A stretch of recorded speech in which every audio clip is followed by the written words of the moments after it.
Morning po mga kababayan, ma'am sir. This is Jam the Filipino channel ng inyong pong lingkod. So today is October 27, 2025 at tayo ngayon nagpapunta dyan sa may POEA Ortigas Avenue pick up, drop off sa may Blas Outlet Building, Ortigas Avenue corner 8 sa Puyan. Dito yan sa may Green Hills Wakwak, Mandaluyong po ito. Wakwak Green Hills, Mandaluyong. At dadalhin po natin sa may Aqua Private Residences, sa may Niagara Aqua Private Residences, sa may Barangka Drive, Bulok, Mandaluyong. Okay, so magbabalik po tayo mamaya konti po pag nakuha na po natin sila. Disclaimer lamang po, ang content po natin ay kalsada at hindi ang passenger. Kaya naman, sakasakali man po na may marinig kayo mga pangalan ng lugar, pangalan ng tao, pangalan ng organizations, government o private man yan, ay wala pong kinalaman ng channel na ito at wala pong pinapatungkulan. Lahat po ng pinag-uusapan dito ay pawang dito lamang po yan sa loob at wala pong pinapatungkulan sa labas. Okay po, magbabalik po tayo mamaya konti pag nakuha na po natin sila.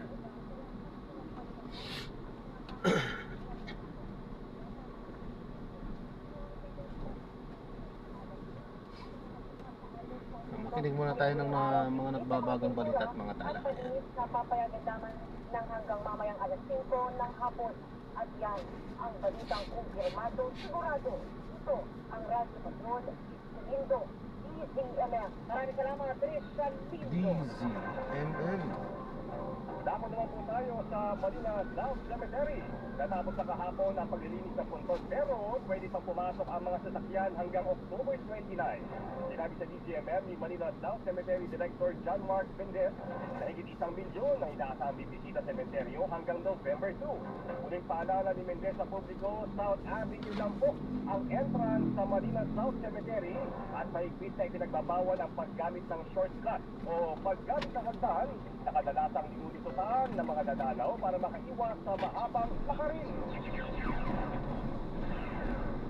Marami lang po sa mga pupunta, bawal ang magdala ng mga anumang matutulis na bagay at lahat ng uri na nakakalasin na inumin, bawal din po. Mga alagang hayop, aso po dati ba? Kung sakaling hindi po nila mahanap ang mahal nila sa buhay, meron po tayong website, www.maninasouthcemetery.com. And dun sa mga PWDs natin, mga bata, senior citizen, meron po kaming studying system, meron din po kaming libre tubig, wheelchair, libreng sakay po sa loob ng cemetery. Napagbag Public Cemetery sa Quezon City na ilang maagang bumisita sa kanilang mga yumao at naglinis ng puntod. Ayon sa pamanuan ng sementeryo, halos 7,000 na ang pumunta kahapon at inaasahang magsisimulang dumagsa ang mga bisita simula Biyernes, October 31, kung saan bubuksan ang sementeryo mula alas 6 ng umaga hanggang alas 10 ng gabi. Samantala hanggang October 30 na lang papayagan ang pag-insume at paglilibing. Mahigpit na paalala sa mga bisita, bawal magdala ng flammable items gaya ng lighter, pero pinapayagan ng posporo, pansindi ng kandila. Bawal din magdala ng alak, barahan, sticker, gayon din ang mga matatalag na gamit. Inspeksyon ng DOTR at PCA ang ininspeksyon ng DOTR at PCA ang Batangas Port bilang paghahanda sa uwian sa undas, balita wala sa Batangas at hindi Arnel Ozeta. Arnel. Tinatayang mahigit 15,000 hanggang 20,000 pasahero ang inaasahan na dagsa dito sa Port of Batangas may Ondas. Kanina in-inspeksyon ni Acting Transportation Secretary Giovanni Lopez kasama si Philippine Port Authority General Manager Jane Santiago ang ticketing booth, X-ray scanners, passenger lounge, palikuran na boarding gate, pati na ang pasilidad ng mga barko ng paghanda sa dagsa ng mga biyahero. Ayon kay Lopez, malaking ginawa ang mga ginagawang pagbabago dito sa Batangas Port tulad ng malakas na aircon, mga charging station at mga malinis na palikuran na mayroon ng tall gender bigenda. Binanggit naman ang kalihim na pinaigting ng DOTR ng Maritime Industry Authority o Marina ang pagpapatupad ng online ticketing system upang maiwasan ang pila at overloading. Tiniyam ni Santiago na may full manpower deployment sa lahat ng pagsalan upang matiyak ang maayos at tuloy-tuloy na serbisyo. Para na naman nila sa publiko na iwasang magdala ng matutulis na bagay, paputok o madaling magliyab na materyales upang hindi maantala sa X-ray area. At yan ang balitang kumpirmado, sigurado, ito na si Patrol Arnel Zaita, PCML. Maraming salamat, Arnel Ozaita. Mga pamilya, may paalala ang mga bus terminal sa Quezon City sa mga babiyahe kasama ang kanilang alagang hayop ngayong undan. Sa patakaran ng bus terminal sa Cubao at Cabulig, dapat naka-pet carrier o kulungan at may suot na diaper ang mga alagang aso at pusa kung isasakay sa bus. All to medium pet o hanggang 26 kilo na hayop ang papayagang ibiyahe. Kailangan naman ng sertifikasyon mula Bureau of Animal Industry kung ibon gaya ng manok ang babiyahe sa bus. Isang alagang hayop lang ang pwedeng dalhin ng isang pasahero. Sa mga bus na dadaan ng mga pantalan, patakaran ng Philippine Ports Authority na dapat may veterinary health certificate ang mga alagang hayop. Sa ibang balita, tiniyak ng Department of Public Works and Highways na wala nang mauulit na proyekto sa ilalim ng panukalang budget sa susunod na taon. Balita mula sa Maynila, ating Project Patrol, John Garner. Itiniit ng DPWH Secretary Dizon na hindi na mangyayari ang paulit-ulit na mga proyekto ng kagawaran na ginagamit umano ng isdan para makakuha ng feedback. Yan ang tiniyak ng talipin sa muling pagsalang sa deliberasyon ng Senate Committee on Finance para sa itinutulak na 625.78 billion pesos na budget para sa DPWH sa susunod na taon. Ayon kay Dizon, patuloy ang ginagawa nilang reforma sa DPWH para matigil ang korupsyon sa kagawaran, partikular na ang ninireklamong paulit-ulit na pagbakbak sa mga kalsada. There are two things po na gusto namin gawin ngayon sa bagong administrasyon sa DPWH. Yung pre-audit, magaling kong tulong yan.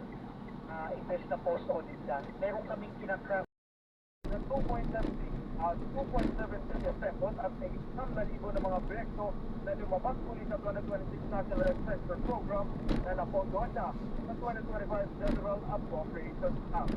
At yan, ang balitang kumpirmado, sigurado. Ito, ang Radyo Patrol, John Garner, ECMF. Maraming salamat, John Garner! Inihain sa Kamara ang resolusyong layong imbestigahan ang sinasabing anomalya sa Government Service Insurance System o GSIS. Balita mula sa Kamara, hatid ni Radyo Patrol. Pamela Vasquez, Pam.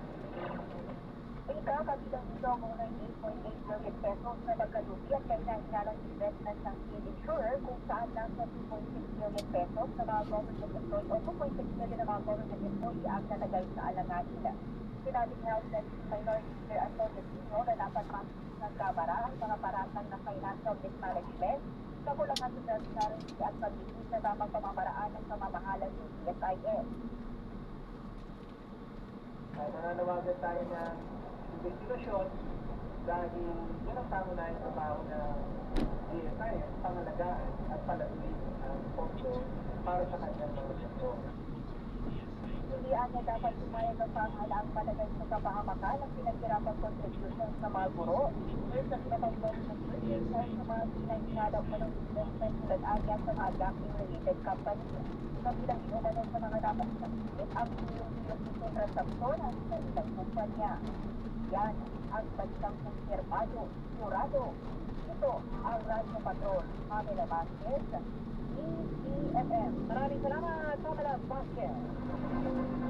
Abiso na sa pamilya, magpakarga na po hanggang maaga dahil tataas ang presyo ng mga produktong petrolyo bukas. 2 piso ang dagdag presyo sa diesel, 1 peso and 20 centavos sa gasolina, habang 1 peso and 70 centavos sa kerosene. Bunso dito ng pagtaas ng demand at ibinato na sanction ng Amerika sa dalawang Russian oil company. Patay naman ang 3 construction worker matapos mahulog sa bangin at sinasabing Elstrat sa Bontoc Mountain Province. Sa inisyal na ulat ang puntang bayan ng Tatanga ang truck na may sakay na 5 construction worker nang bumangga sa 2 nakaparadang sasakyan. Kaya nahulog sa bangin at nalubog sa Chico River. Tatagpuan na ang 3 construction workers na idineklarang dead on the spot habang 2 pa ang patuloy na pinaghahanap.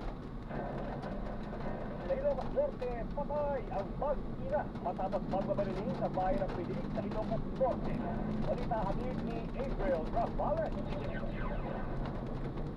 Sa Sa investigasyon, minabaneho ng anak ang kolong-kolong, sakay ang ina at tatlong iba pa ng biglang pagbabalili ng suspect na sakay ng motorsiklo.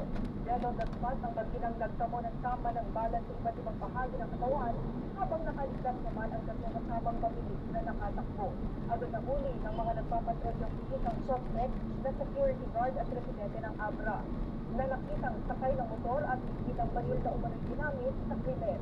Ayon sa pulisya, matindi umano ang galit ng suspect sa mag-ilang sinasabing kontra sa relasyon sa anak ng biktima. Patuloy pang iniimbestigahan ang krimen. At yan ang balitang kumpirmado para sa krimen. April Rafael.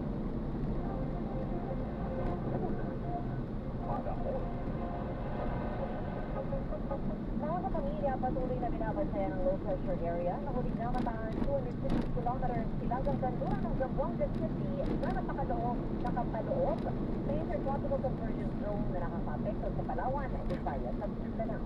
Ayon sa pag-asa, maliit pa ang chance ng maging bagyo ang LPA, pero inaasahang magpapaulan sa Mimaropa, Western Visayas, Negros Island Region, Central Visayas, Zamboanga Peninsula at Farm. Katamtaman ng malakas na pagulan ng posibleng maranasan sa Batanes at Babuyan Island na nagaman ng clear line. Samantala, eastern naman ang posibleng magpaulan sa Bicol Region, Eastern Visayas, Aurora, Quezon at Metro Manila pati sa natitirang bahagi ng Luzon. Habang Intertropical Convergence Zone ang siraw sa natitirang bahagi ng Mindanao. At ang mga halos na 3 sa halaga ng posibleng na agricultural product sa China na kumisa. At pangamon sa katagalan sa kawaman ng Pilipinas sa West Philippines, may Paulong Marcos, dahil magkakapagbalikan sa pagbabalikan. Headline ngayon.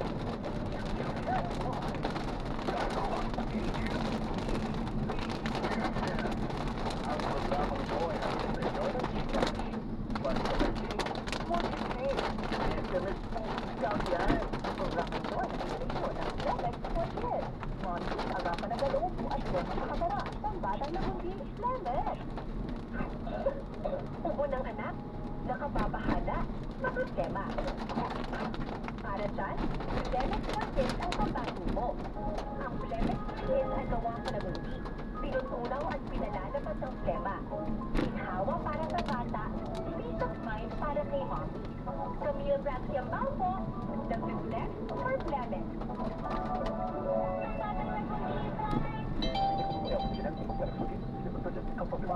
Agapan agad ang ubo at demang nakabara. Ang batang nabundi, Lemex! BBM, numero 1 sa aksyon. Yolo Pascual po, sa ubo at hika, may Lemex 40 in bottle. Pero para sa ginawang kailangan agad, may Lemex 40 capsule and blister pack. Madaling din bitin, kaya pibulsa. Gawa sa natural na lasing na tinitulong at nagpapalabas ng tema. Convenient na, ginhawa pa. Lemex 40 Lagundi in capsule. Basta Lagundi, Lemex. Easy. Visit the ingredients, the generic name of Lemex 40. If symptoms persist, consult your doctor. Tanggal ang tema, tigil ang ubo. Maluwag ang paghinga sa Lemex 40. Basta Lagundi, Lemex. Ang Lemex 40 Lagundi capsule ay magiging sa pangunan sa o drugstore na malapit sa iyo. May tutupo. May pagtutupo. May kakabigas sa bawat laban ng buhay.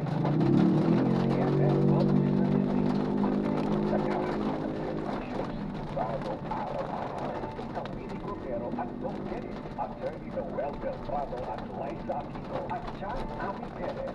Kaya sa Perez, mula alauna hanggang alas 4 ng hapon.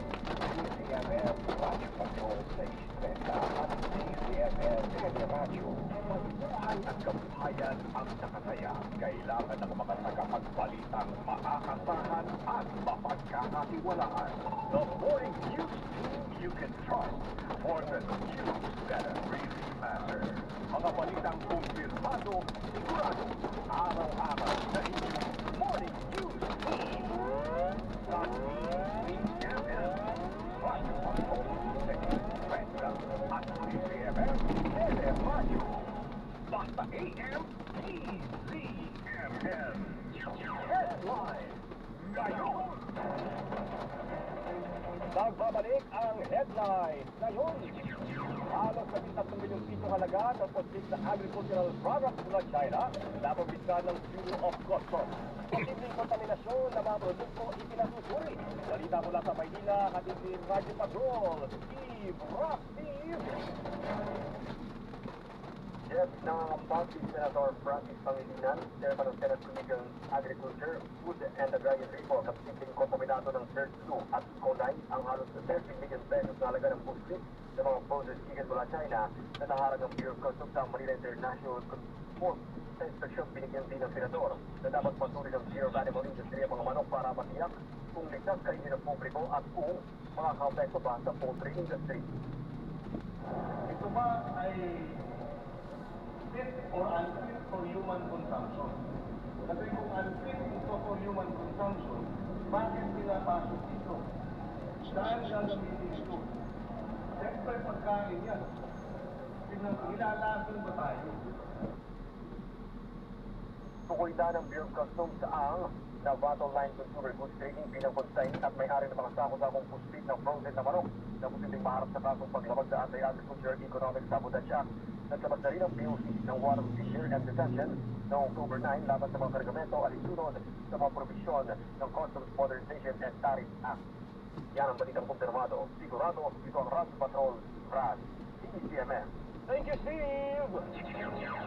Pinagtibay ni Pangulong Marcos ang pangako ng Pilipinas sa mapayapa, matatag at pagpapatupad ng rule of law sa West Philippine Sea.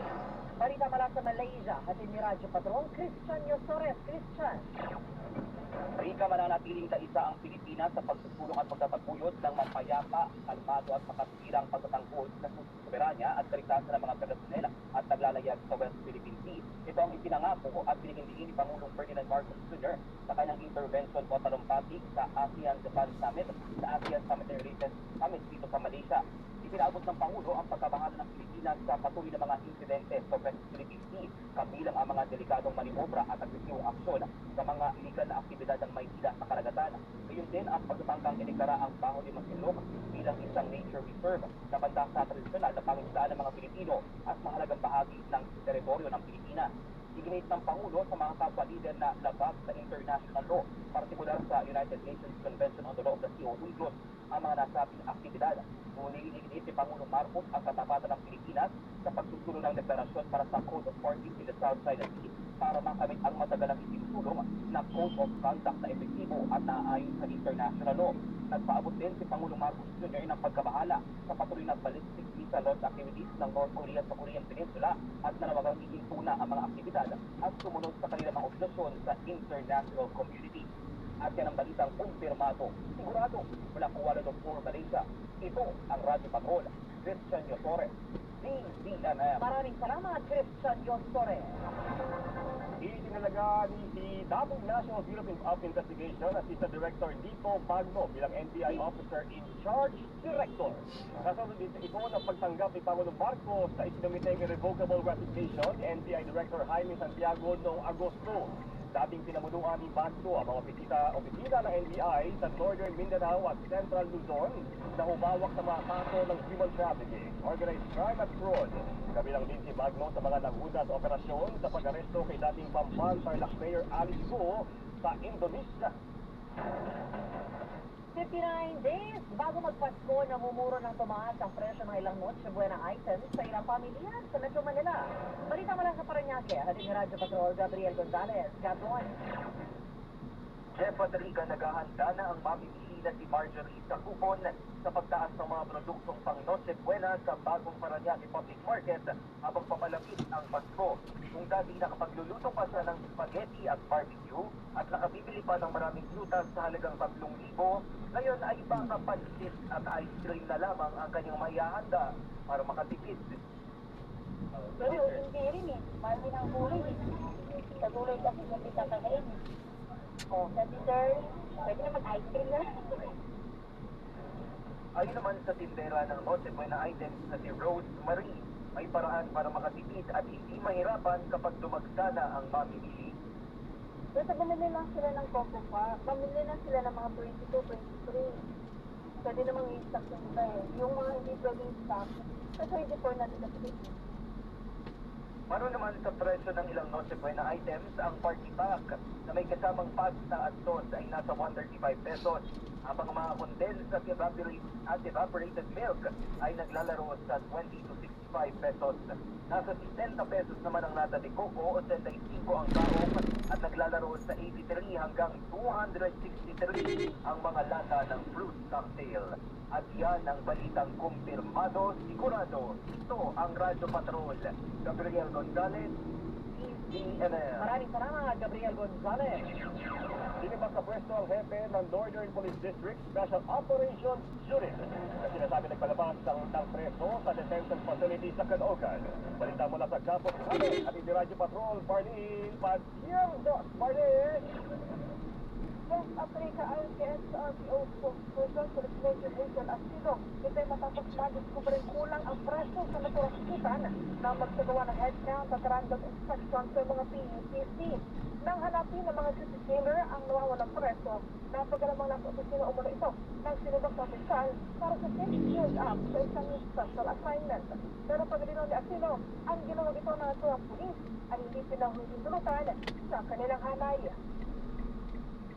Hindi po na nabanggit kung ano yung case na pinaayos nila, pero kahit ano pa man po yung case na yun, illegal po na gamitin yung TUTC para po sa mga ganong klaseng operasyon. Hindi po siya dapat ginagamit para sa mga ganitong bagay. Sa ngayon, inaalam na rin ng mga otoridad kung dati nang nasangkot sa kaparehong insidente ang naturang pulis na nangarap sa satong-satong na reklamo. Yan ang balita kung sinundato, sigurado. Ito ang Radyo Patrol, Martin Padierno, DZMM. Maraming salamat, Barney Padierno. Headline sa Visayan at Mindanao. Inilunsad ang Unified 911 hotline sa Central Visayas na may command center sa Cebu City. Balita mula sa Cebu, hatid ni Annie Perez. Annie. Ikaw pinangunahan nito ni DILG Secretary Francis Remulla, PNP Acting Chief Jose Melencio Nartates Jr. at Bureau of Fire Protection Chief Director Jesus Fernandez. Sa Unified 911 hotline, nalalaman ng operator ang lokasyon ng tumatawag sa pamamagitan ng geolocator. Habang nasa linya, tumatawag ang operator sa pinakamalapit na distance para makarating sa loob ng 5 hanggang 10 minuto. Sa ngayon, may 20 operator bawat shift na mga personnel ng PFC na nakatatanggap ng hanggang 200 tawag madaling araw. Maaaring tumawag sa hotline gamit ang mobile phone, landline o maging sa pamamagitan ng third-party calling application. At yan ang balitang kumpirmado, sigurado para sa DZMM, Annie Perez. Maraming salamat, Annie Perez. Inabutan ng baha at landslide ang ilang residente at motorista sa barangay Danso Dihon, Cagayan de Oro City. Balita mula sa Cagayan de Oro City, halip ni Herdel. Tokpo, Herdel! Dito sa video ni Rose Villote ang pagtakas ng mga residente at umatras naman ang truck nang makitang lumalala ang baha at dumadaloy sa kalsada ang putik at mga bato mula sa bundok. Ayon kay Villote, sakay sila ng kotse mula Cagayan de Oro papunta sa bayan ng Wao sa Lanao del Sur nang mastrate dahil sa baha at landslide. Ligtas naman sila Rose at mga taong nakunan sa video. Patuloy din ang clearing operations ng Department of Public Works and Highways sa kalsada para iligtas na muling madaanan ito. Yan ang balitang kumpirmado, sigurado para sa DZMM, Hernal Tokpo. Maraming salamat, Herdel. Tokpo. Showbuzz ngayon. Showbuzz ngayon. Always in at never out ang pambansang krung-krung na si Sandara Park. Yan ang pinatamayan ng mga Pinoy fans nang muli mag-perform si Dara sa ginanap na Shoot of Asia Games sa Mall of Asia Arena. Bago ang mainit na tapatan ng Team Korea Rising Eagles at Team Philippines Squeeze Showtime sa basketball exhibition game, nag-warm up muna ang crowd sa pamalakas performance ni Dara. Sinabayan ng MOA crowd ang ultimate icon sa paghindak sa kanyang 2004 hit song na In or Out. Nasungkit ng Korea Rising Eagles ang kampyonato sa score na 72-63. At yan po ang mga balitang ating nakalap. Ako po si Jeffrey Hernandez. Ako rin po si Rica Lazo hanggang bukas sa DZMM Radyo Patrol 30. Headline ngayon.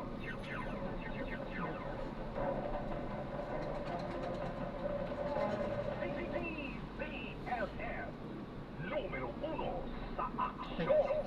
Ah, doon sa kabila, no?